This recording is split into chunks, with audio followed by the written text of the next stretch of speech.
अखंड भारत संकल्प दिवस के लिए हम लोग यहाँ पर खड़े हैं। आपने एक वो छोटे होंगे लेकिन याद होगा, एक गाना था, दे दी हमें आजादी बिना खड़क बिना ढाल। याद है ना सबको? आगे क्या है वो आप लोग जानते ही हो। तो दे दी हमें आजादी बिना खड़क बिना ढाल। मैं कहता हूं अगर आजादी बिना खड़क और बिना ढाल के मिल गई थी तो चंद्रशेखर आजाद क्या कर रहे थे? अगर आजादी बिना खड़ग और बिना ढाल के मिल गई थी तो सुभाष चंद्र बोस ने क्या किया था? उनके 60,000 में से 26,000 फौजी, सामान्य नागरिक नहीं, 60,000 की आईएनए में से, आजाद हिंद फौज में से 26,000 लोग काल के ग्रास बन गए, उनको मार दिया गया। तो ऐसे सुभाष चंद्र बोस क्या कर रहे थे? अगर बिना खड़ग और बिना ढाल की आजादी हमको मिल गई थी तो जिनको 2-2 जन्मों का कारावास हुआ हो, विनायक दामोदर सावरकर, जिनका पूरा परिवार, उनके भाई और पूरा परिवार इस भारत माता को आजाद कराने के लिए पूरे परिवार का बलिदान हो गया हो, और जिनको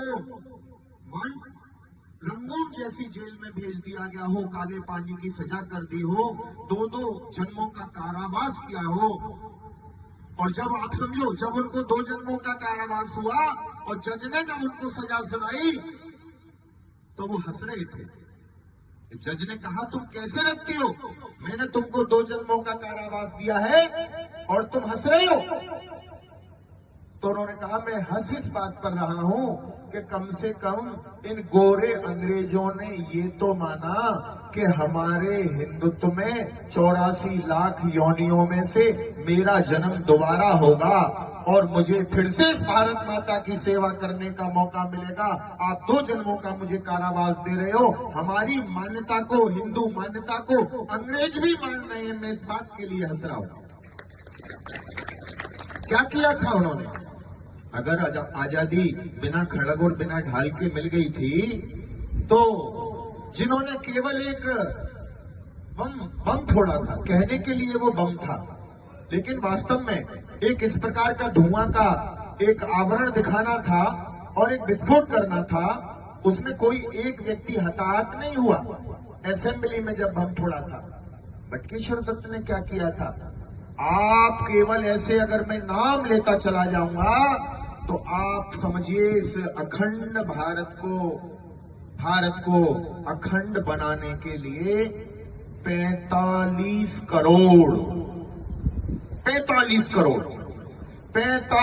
करोड़ लोगों के प्राण चले गए। और 45 करोड़ तो केवल मैं बता रहा हूं जो मुस्लिम लोगों के द्वारा जिनके प्राण चले गए। 712 में पहला मुसलमान आया, मोहम्मद बिन कासिम। उससे पहले तो पूरे हिंदुस्तान में मुसलमान कैसे होते हैं पूरा हिंदुस्तान जानता ही नहीं था। और मुसलमानों के जो उनका जन्म है इस्लाम का, वो आप जानते ही हैं, 1500 साल के करीब उसको हुए। 1500 साल से पहले भी लोग यहां पर रहते थे। तो जो उनके संस्थापक थे, निश्चित रूप से उनके पिताजी भी कौन थे? कौन रहे होंगे? हिंदू रहे होंगे। ये सृष्टि तो अनादिकाल से है। हिंदू और सनातन, अभी महाराज जी कह रहे थे, अनादिकाल से है। अरे 4,32,000 वर्ष का तो केवल हमारा कलयुग है जो आजकल चल रहा है। और अभी मनमोहन का जन्मदिन श्री कृष्ण जन्माष्टमी गई है, तो श्री कृष्ण भगवान के जन्म को 5252 साल में उनका जन्मदिन हमने अभी मना करके श्री कृष्ण जन्माष्टमी पे हटे हैं। 4,32,000 का कलयुग, इससे 2 गुना द्वापर, उससे 3 गुना त्रेता और उससे 4 गुना सतयुग, और ऐसे चारों युगों को मिला करके एक चतुर्युगी। और अगर इस काल गणना को करेंगे तो 1,98 करोड़ लाख सृष्टि के प्रारंभ को हो गए जो ये मुसलमान, जो ये ईसाई गुणा भाग भी नहीं लगा सकते, जो ये ईसाई और ये मुसलमान जो हिसाब किताब भी नहीं लगा सकते। एक को 1500 साल का केवल इतिहास मालूम है, दूसरे को 2025 का इतिहास मालूम है। 2025 साल से पहले कौन रह रहा था? अभी आपने ईरान का युद्ध सुना होगा, तो ईरान का जब युद्ध चल रहा था, इजराइल ने आक्रमण किया, ईरान का वहां का जो सर्वे सर्वा है, जब उसके विषय में मैंने देखा तो वो आदमी कहाँ का रहने वाला? वो आदमी, उसके पूर्वज हमारे हिंदुस्तान के रहने वाले, और केवल हिंदुस्तान के नहीं, हमारे उत्तर प्रदेश के रहने वाले। अभी आप इतिहास देखोगे, जब अखंड भारत की बात होती है, जिन्ना का नाम आता है। तो जिन्ना कौन था? वैश्य परिवार का व्यक्ति था, हिंदुस्तान का रहने वाला था, और पाकिस्तान में हिंदुस्तान में था।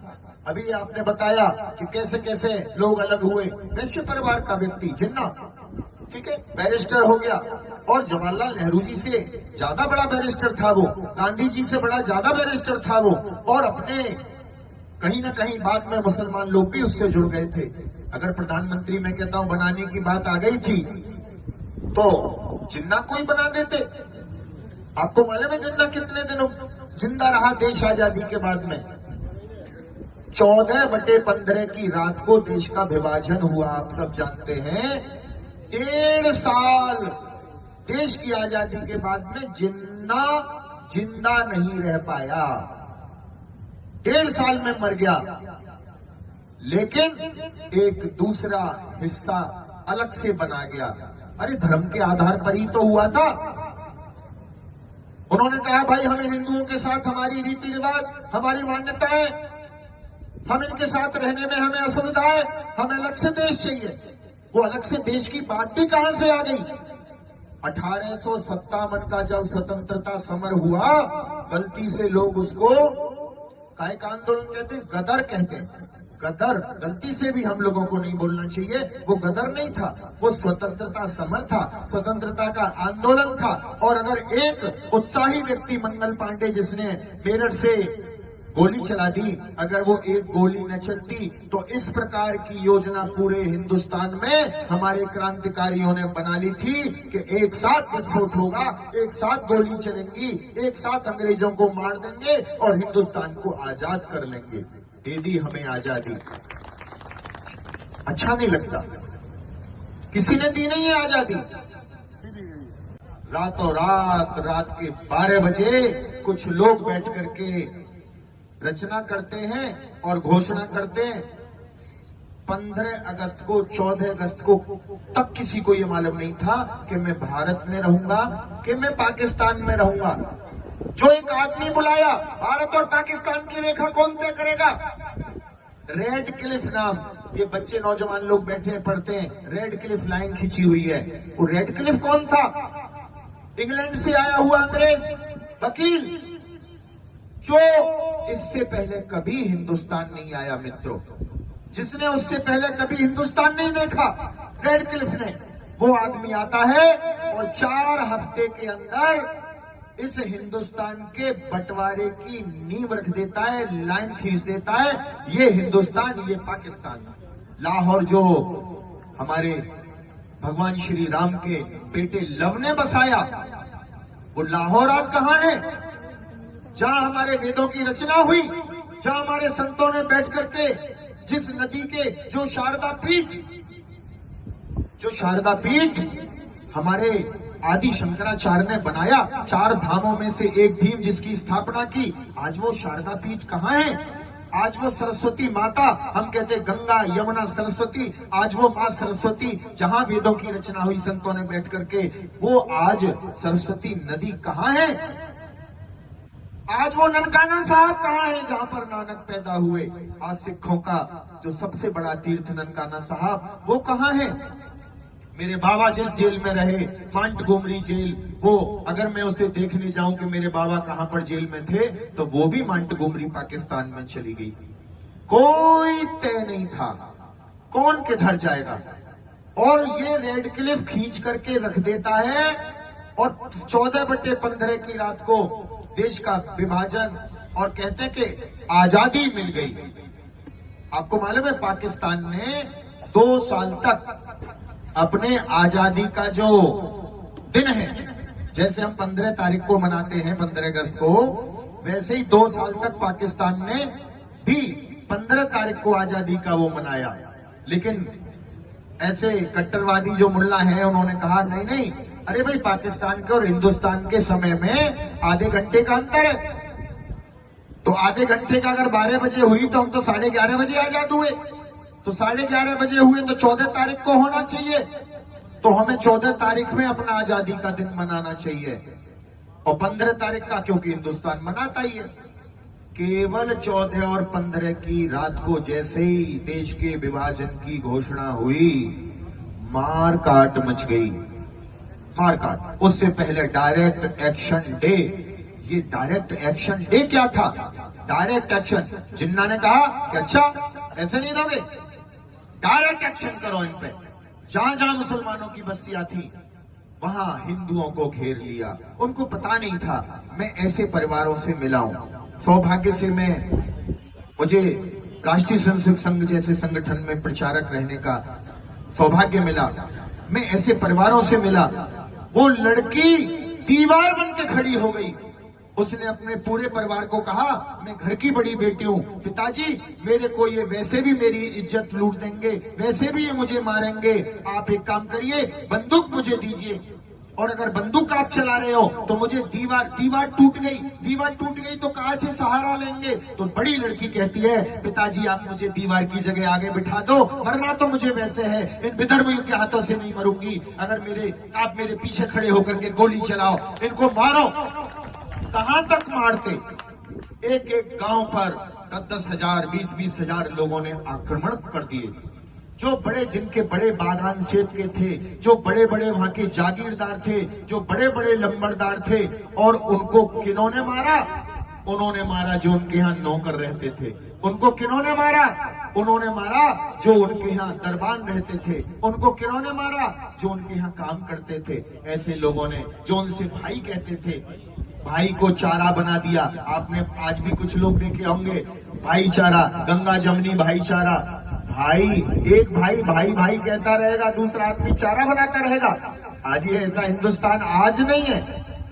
केवल और केवल आप ये लगाइए, अरे पाकिस्तान बना, पाकिस्तान के बाद में कितना बड़ा भूभाग। आज भी हिंदुस्तान की जो औसत आयु है वो हिंदुस्तान की औसत आयु 60 साल, और पाकिस्तान में एक जगह है हुंजा घाटी, वहां की औसत आयु 120 साल है आज भी। 1400 सोने की खान है आज भी।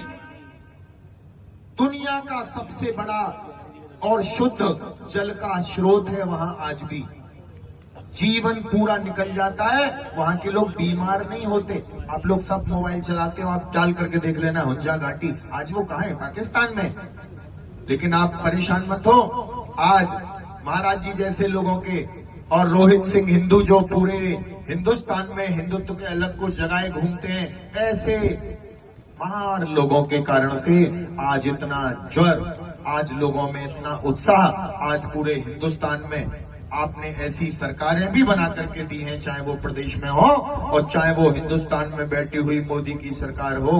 आज 28 देश के राष्ट्राध्यक्षों ने उनको अपने देश का सबसे बड़ा सम्मान दिया। यहाँ के लोगों की तलाशी होती थी अगर विदेश में जाते थे। आज कोई हिंदुस्तान से कोई सामान्य नागरिक जाता है तो लोग उसकी तलाशी नहीं करते, कहते हिंदुस्तान का, ये झूठ नहीं बोलेगा, चोरी नहीं करेगा, आतंकवादी नहीं होगा। और वही जो हमारा भाई था, वही जो हमारा साथी था, जो हमारे हिंदुस्तान का हिस्सा था, आज पूरे दुनिया में पाकिस्तान की क्या स्थिति है?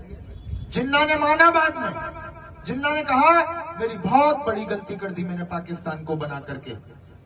यहां से जैसे डॉक्टर BR अम्बेडकर साहब का, बाबा साहब का नाम हम लोग जानते हैं।